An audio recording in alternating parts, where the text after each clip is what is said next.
ഇടുക്കി കാഞ്ചിയാർ പഞ്ചായത്തിലെ അഞ്ചുരുളിയിൽ 24 കുടുംബങ്ങളുടെ വൈദ്യുതി കണക്ഷൻ വിച്ഛേദിക്കാൻ കെഎസ്ഇബിക്ക് വനം വകുപ്പ് നോട്ടീസ് നൽകി.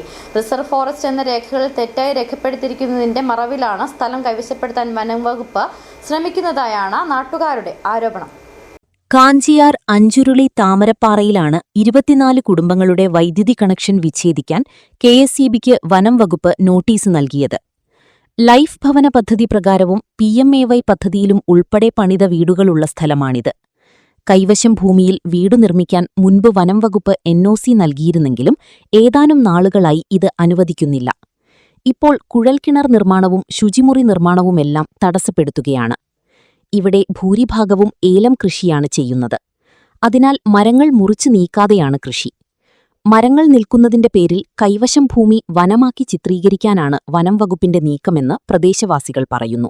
ഇതിനു മുമ്പ് പല റേഞ്ച് ഓഫീസർമാരും ഇവിടെ വന്നിട്ടുണ്ട്, പല ഓഫീസർമാരും ഇവിടെ വന്നിട്ടുണ്ട്. ഞങ്ങളോടെല്ലാം വളരെ സൗഹാർദ്ദപരമായ രീതിയിലുള്ള പെരുമാറ്റമാണ് ആ ഉദ്യോഗസ്ഥന്മാരുടെ എല്ലാ ഭാഗത്തുനിന്നും ഉണ്ടായിരിക്കുന്നത്.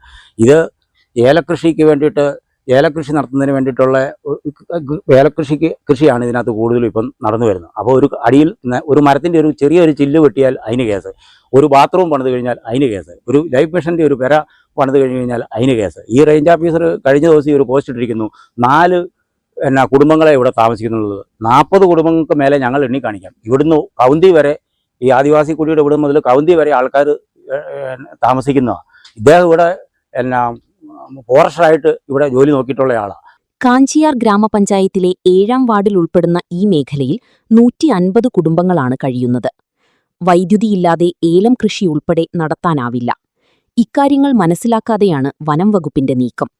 വനം വകുപ്പിന്റെ നടപടിക്കെതിരെ CPM-ഉം കോൺഗ്രസും സമരവുമായി രംഗത്തെത്തി. City vision Nedumkandam.